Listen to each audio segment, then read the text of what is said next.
Ministério Apostólico De Volta à Palavra apresenta De Volta à Palavra, com Bispo Alexandre Rodrigues. uma voz profética, Preparando o caminho para a segunda vinda de Cristo. voz do que clama no deserto. Preparai o caminho do Senhor. Bom dia, toda honra e toda glória sejam dadas ao nosso Senhor e Salvador Jesus Cristo, ao Senhor da igreja e a todos vocês que estão em casa, graça e paz vos sejam multiplicadas. Este é o programa De Volta à Palavra, um programa do Ministério Apostólico De Volta à Palavra, um ministério completamente comprometido com a edificação do corpo de Cristo, comprometido com a pregação dos ensinamentos de Jesus Cristo segundo o seu Evangelho, segundo o Novo Testamento, os 27 livros de Mateus a Apocalipse que falam acerca do Filho de Deus, do falar do Filho, do falar apostólico, que é o falar de Cristo pelos seus apóstolos e, portanto, da sã doutrina. Nós vivemos num tempo de muita treva e de muita apostasia e, portanto, é urgente a necessidade de nos voltarmos à Escritura, razão porque o nome deste programa é De Volta à Palavra. Quero convidar a você que está em casa, a seus amigos, nos ajuda a divulgar isso.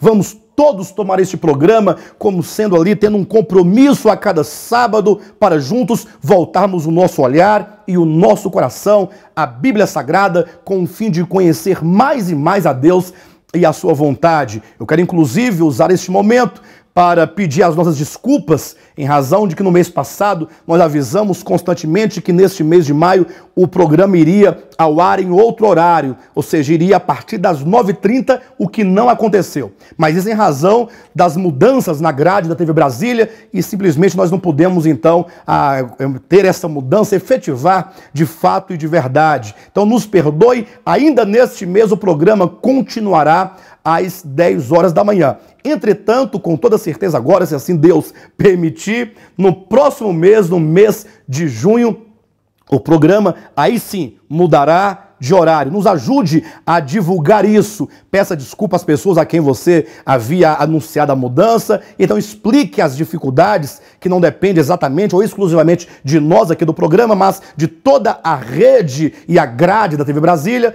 Portanto, não somente peço suas desculpas, mas nos ajude a divulgar que agora sim, no próximo mês, a partir do mês de junho, o programa mudará de horário das 10 horas para as 9h30. Portanto, a partir do mês de junho, o programa De Volta à Palavra vai ao ar a partir das 9h30 da manhã. Neste mês, entretanto, enquanto não chegamos ao próximo mês, continuará às 10 horas. Eu também quero deixar aqui, já pré-avisado, o nosso querigma virtual. Nós vamos começar logo em breve o nosso seminário teológico. É um seminário em que se estuda a Escritura, ou que toma a Escritura por objeto de estudo. Já começamos o seminário de maneira presencial, todas as sextas-feiras, aqui em Taguatinga, na nossa sede. E agora queremos começar agora à distância, virtual. Você da sua casa poderá então fazer o querigma, receber as aulas, as apostilas, os trabalhos, ou seja, você poderá da sua casa, você que não tem acesso, você que não tem condições de estar de modo presente aqui conosco, você poderá fazer à distância pela internet. Só peço que vocês aguardem e estejam visitando continuamente o nosso site devoltapalavra.com, onde lá vocês vão encontrar o lugar exato para fazer a inscrição, efetuar então o pagamento e receber a sua senha, o seu login, para você então começar a acessar e então efetivar-se de fato, de verdade, no querigma à distância. Seminário Teológico, a Escola Apostólica de Treinamento da Palavra de Deus para pastores, para líderes, para todos aqueles que desejam se constituir mais e mais da verdade bíblica de Deus para então cumprir assim com o seu ministério. Então fique no aguardo, logo nós traremos uma posição definida. Vamos abrir a Escritura neste momento no Evangelho de Mateus, no capítulo 13, nós estamos falando acerca dos mistérios do Reino dos Céus, respondendo à pergunta de um telespectador que nos questionou acerca dos mistérios do Reino dos Céus. Ele disse, ora, o que são os mistérios do Reino dos Céus, conforme consta aqui em Mateus capítulo 13, versículos 10 e 11. Neste momento eu quero chamar a sua atenção. Você que é um servo de Deus, você que assiste a esse programa, em nome de Jesus, estamos falando de algo essencial, de algo crucial. Eu digo isso porque quando se fala dos mistérios do reino dos céus, estamos falando aqui de uma revelação que o próprio Jesus Cristo, não foi o homem, mas o próprio Jesus Cristo, o Verbo encarnado, foi quem elucidou a história da igreja em cada um dos seus períodos, nos revelando quais os principais acontecimentos que ocorreriam na história da igreja, desde então a primeira igreja do primeiro século até a última por ocasião da segunda vinda de Cristo. Olhar a igreja dessa perspectiva completa, numa perspectiva longitudinal, como quem busca olhar toda a história, observando cada momento, cada acontecimento, à luz da Escritura, sobretudo, isso é necessário para cada um daqueles que querem compreender a verdade de Deus e a sua igreja genuinamente vivida de acordo com o Evangelho na história, no tempo e, sobretudo, no nosso tempo. Isso porque as pessoas simplesmente elas se convertem a Jesus Cristo e, ao se converter, elas estão num momento estanque da história da igreja. Então elas acreditam que tudo o que Deus quer e o que Ele revelou acerca de sua vontade é aquilo que eles recebem naquele momento de conversão. E se esquecem de olhar que Cristo e seus apóstolos viveram há 2000 anos. E eles nos legaram, então, um Novo Testamento, que é a base de fé na qual a igreja é edificada. Está em Efésios capítulo 2, versículo 20, dizendo que a igreja ela é edificada no fundamento dos apóstolos e profetas e, portanto, no fundamento dos ensinamentos dos apóstolos acerca de Cristo, da sua natureza, do seu propósito, da sua vontade e da sua obra.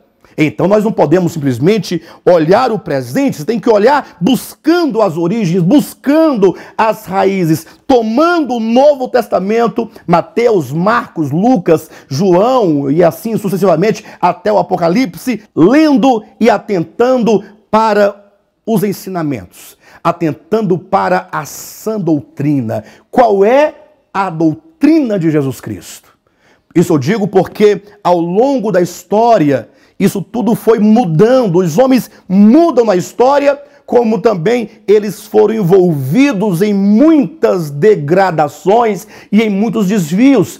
De maneira que a igreja, ao longo da sua história, não é una. Pelo contrário, a igreja de Cristo, plantada inicialmente de acordo com o Evangelho, foi sofrendo profundas mudanças, de modo que pouco a pouco foi se distanciando da verdade, a ponto de chegar numa situação como a de hoje, em que o povo de Deus está muito longe daquilo que a Escritura declara ser a verdade de Deus. Vemos no tempo em que o povo de Deus anda basicamente em busca das coisas terrenas.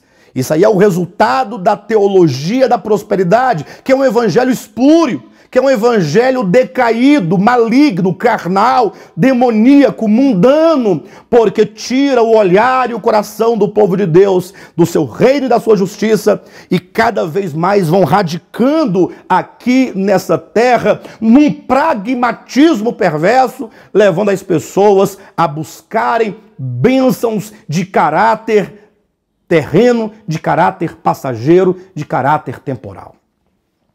Vemos as pessoas hoje em dia completamente distantes da compreensão do que é o senhorio de Cristo, do que é a soberania de Deus, do que é a obra de redenção, do que é a verdadeira santificação à luz da Escritura, a obra de edificação do corpo de Cristo, que Ele está realizando, aquilo que Ele quer realizar. Lembram do que Jesus diz em João capítulo 5, versículo 17, o meu Pai trabalha até agora e eu trabalho também. E a grande pergunta é, o Pai e o Filho trabalham pelo Espírito Santo, cumprindo qual obra? Será que é uma obra particular daquilo que você quer, que você pede, que você coloca lá no pedido de papel e coloca debaixo do joelho e pedindo, Deus, me dá, me dá, me dá? Será que a obra é aquilo que Ele faz particularmente para cada um? Não. A Escritura diz em Efésios capítulo 1, versículo 9 e 10, acerca da vontade, no singular, a vontade do coração de Deus. Deus tem uma vontade eterna e ele, portanto, cumprirá cabalmente esta sua vontade. Conhecer, portanto, a vontade de Deus, aquilo que ele quer realizar, aquilo que ele começou a realizar, aquilo que ele está realizando e que, por fim, vai realizar completamente, é necessidade de todo verdadeiro servo de Deus. É por isso que essas 7 parábolas de Mateus capítulo 13, elas ganham uma tremenda importância na revelação dessa verdade, na revelação dessa vontade. Por quê? Porque os discípulos perguntaram a Cristo, por que fala às multidões por parábolas? Falaram, porque para eles eu falo para ocultar, para que eles vendo não vejam, ouvindo não ouçam, mas para vocês, discípulos, eu revelo os mistérios do reino dos céus. Então veja você que o Senhor, ele desvenda mistérios, coisas profundas e ocultas. E de que se trata então esses mistérios? Ele vai falar por meio de 7 parábolas. A parábola do semeador, então a parábola do trigo e do joio, a parábola do grão de mostarda, a parábola do fermento, a parábola do tesouro escondido, a parábola da pérola e, por fim, a parábola das redes. 7 parábolas que vão construindo um eixo profético que se cumpre no eixo histórico ao longo da história. A parábola do semeador mostra o princípio de tudo, o começo. Eis que o semeador saiu a semear. A semente é a palavra do reino, semeando no coração, nos vários tipos de coração, não importa, porque a partir do capítulo 13 de Mateus já não se leva mais o evangelho para os judeus, mas agora vai lançando em todos os corações indiscriminadamente. Importando é que somente em alguns corações essa palavra ela brota, ela lança raízes profundas e, portanto, ela frutifica. Na maioria dos solos ou dos corações onde cai a semente, ela até que brota, mas ela não prospera, ela não vinga, ou seja, ela não frutifica, não traz o resultado esperado, ou que seja o resultado que, na verdade, é todo o potencial daquela semente naquele que crer e tão somente naquele que crê. E então, quando essa semente cai no coração, é como aqueles que ouvem a palavra, todos que estão ouvindo a palavra estão com seu coração como uma terra recebendo a semente do reino. Se essa semente, ela frutifica nesse coração, de modo a produzir a 30, 60 ou 100 por grão, então essa pessoa em cujo coração a semente frutificou, ela é regenerada, ela é feita filha de Deus. E então na parábola do semeador vamos encontrar os muitos filhos de Deus que foram regenerados por meio da palavra do reino. Nasce aqui os filhos do reino. Cada um que foi regenerado pela semente do reino, agora se torna um filho do reino na segunda parábola, que é a parábola do trigo e do joio, quando diz que novamente o semeador saiu a semear, não mais a semente no coração, mas os filhos do reino enquanto semente no campo. Versículo 38 do 13 diz, e o campo é o mundo. Então os filhos do reino são plantados no mundo. Ou seja, o reino de Deus, na sua natureza celestial, dentro daquele que crê, agora está no mundo. Nessa terra. Aqui, ó. Esse é um grande mistério. Agora imagine que é dito que veio Satanás, o diabo, e semeou no meio o joio, criando uma falsa aparência, de tal modo que agora o joio cresceu no meio do trigo. O joio são os falsos líderes, são os falsos pastores, são os falsos profetas, são os falsos apóstolos, são os falsos tudo, são filhos do diabo. Não pense que é uma palavra agressiva, mas é o que Jesus diz em Mateus 13:38. O joio são os filhos do diabo. São palavras de Jesus. Então o maligno, ele tratou então de confundir os homens, misturando no meio dos verdadeiros filhos de Deus os falsos, para que assim o reino de Deus não ficasse agora mais perceptível, mas se perdesse nesse mundo, conforme diz que o tesouro, que é a parábola do tesouro escondido, o tesouro, ele estava escondido no campo. Então entenda você isso. E então, quando o inimigo semeou esse joio no meio do trigo, foi um momento histórico. Olha como se cumpre cabalmente a palavra de Deus quando a igreja se casou com Roma. Não sei se você sabe disso, mas agora com a internet nós temos aí acesso ao mundo virtual de tantas informações, você pode estudar, você pode pesquisar, você verá que por volta do quarto século, a igreja cristã, tão somente chamada igreja cristã, formada de cristãos, nada de evangélicos, nada de católicos, nada de protestantes, a igreja de Cristo, os cristãos, depois de sofrerem muitas perseguições, acabou por se casar com o Império Romano. Houve o conúbio, houve um casamento, houve uma relação, né, de adultério, uma vez que a igreja é noiva de Cristo, ela então deixa Cristo e se casa com Roma e recebe o seu sobrenome, se torna igreja romana. E aí é onde se cumpre a parábola do grão de mostarda.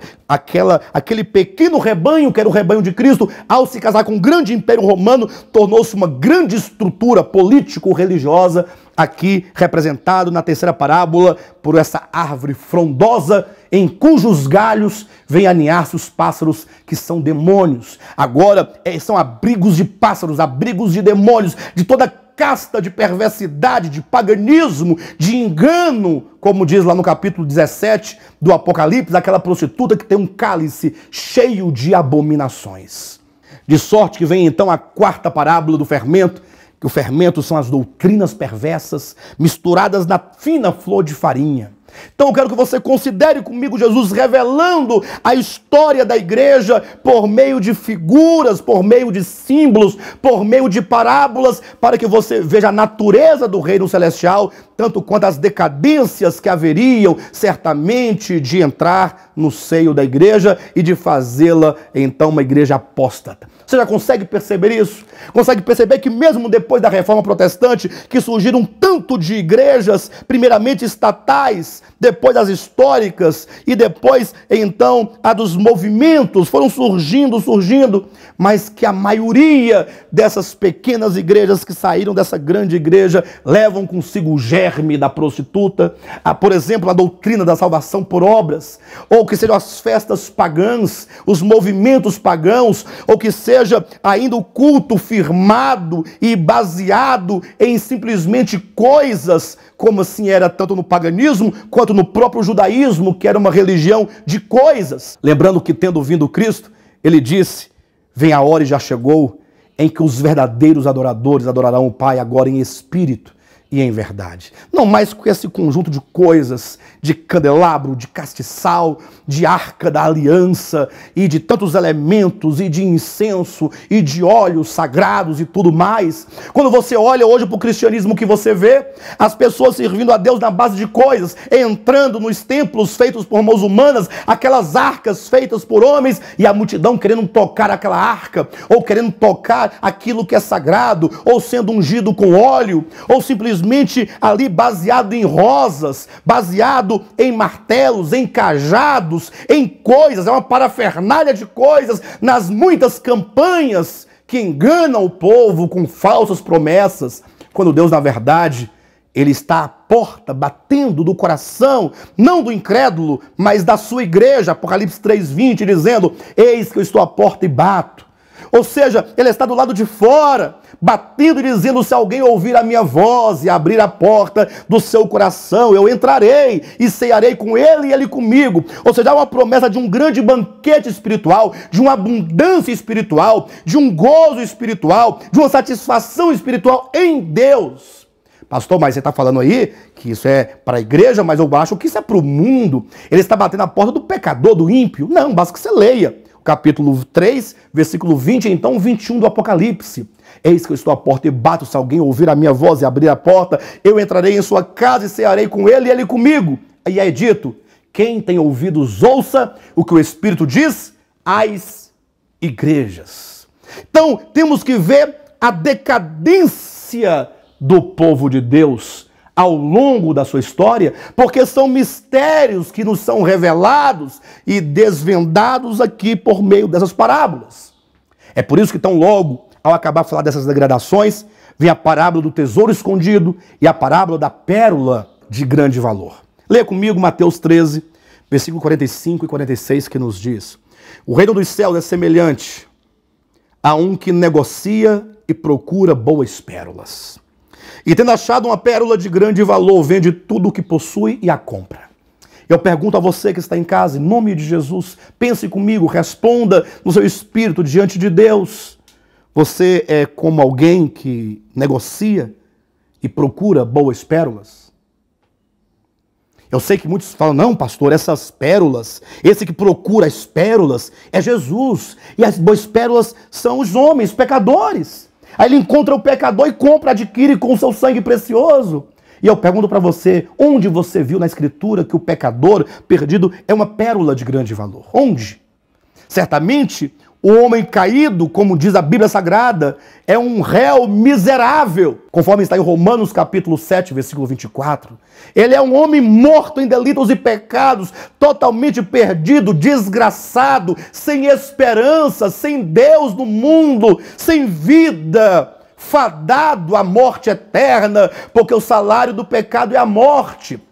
Em nenhum lugar a Escritura chama o pecador de pérola de grande valor. Não, essa pérola de grande valor é o próprio Cristo, que no meio de uma cristandade apóstata, ele é na verdade uma raridade, porque os cristos pregados e ensinados e oferecidos no meio da cristandade apóstata e decaída, é o falso Cristo, é o Cristo do evangelho da prosperidade, um Cristo servo, um Cristo mordomo, que está sempre inclinado diante dos homens para abençoá-los, porque os homens são bons, porque os homens eles são justos, porque os homens são retos, porque os homens fazem a vontade de Deus. Então, filho de Deus, segundo o evangelho da prosperidade, esse falso Cristo é um Cristo servil.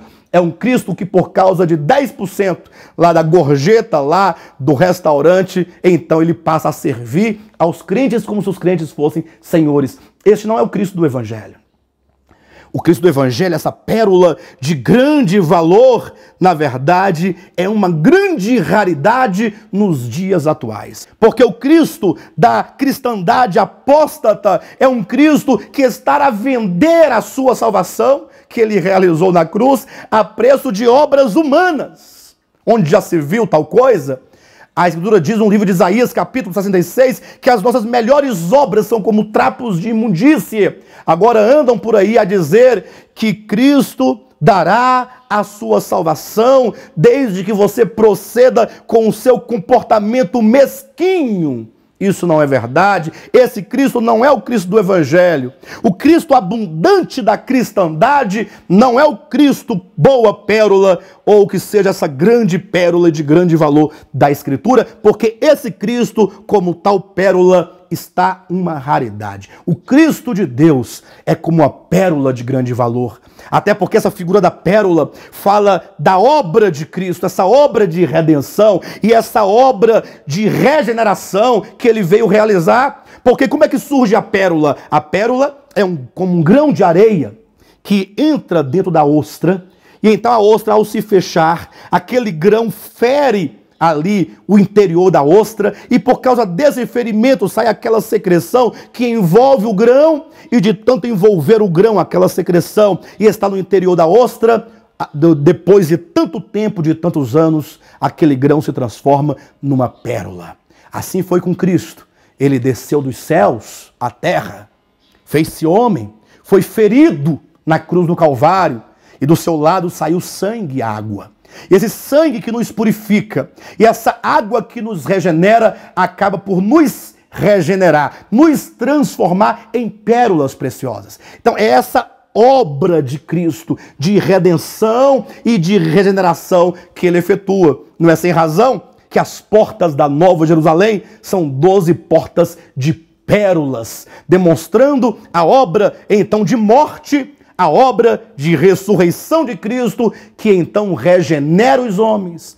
Você, pergunto, que está em casa, você é este homem que procura essas pérolas de grande valor? Ou será que você é aquela pessoa superficial que está acomodada na sua vida cristã, tão somente satisfeita com o desaparecimento do caroço, ou por causa de uma bênção material, de um Fusca, um carro que você recebeu de Deus? de um emprego. É certo que Deus abençoa em todos os âmbitos da nossa vida, Ele sabe das nossas necessidades e então Ele nos ajuda e nos supre aqui nessa vida temporal, isso é verdade, mas você é daqueles que estão satisfeitos com essas coisas efêmeras e passageiras do Evangelho da Prosperidade? Ou você é aqueles que falam, não, eu quero boas pérolas, eu quero pérolas de grande valor, eu quero ter profundas experiências com Deus, eu quero conhecê-lo nas suas riquezas profundas? Se você é desses, então o Senhor te revela essa pérola de grande valor que é Cristo, tão escasso nos nossos dias, o Cristo da Escritura. O tesouro escondido é o seu reino escondido na terra. A pérola, então, nesse tesouro, uma pérola também perdida, uma pérola também que deve ser achada, é o Cristo nesse reino, é essa preciosidade nesse reino, e todos que o encontram precisam de um posicionamento. Você, diante do Cristo de Deus, da Escritura, você tem que fazer o que diz o versículo 46. E tendo achado uma pérola de grande valor, vende tudo o que possui e a compra. Vender tudo o que possui quer dizer que agora você abre mão de tudo o que você tem no mundo religioso, no mundo pecaminoso, no mundo dos prazeres, no mundo do sistema religioso que te dá status, posição, negociatas e bênçãos e mais bênçãos, para agora ganhar a Cristo, como diz Paulo. O que eu tinha que era lucro, tudo isso considerei perda por causa da sublimidade do conhecimento de Jesus Cristo.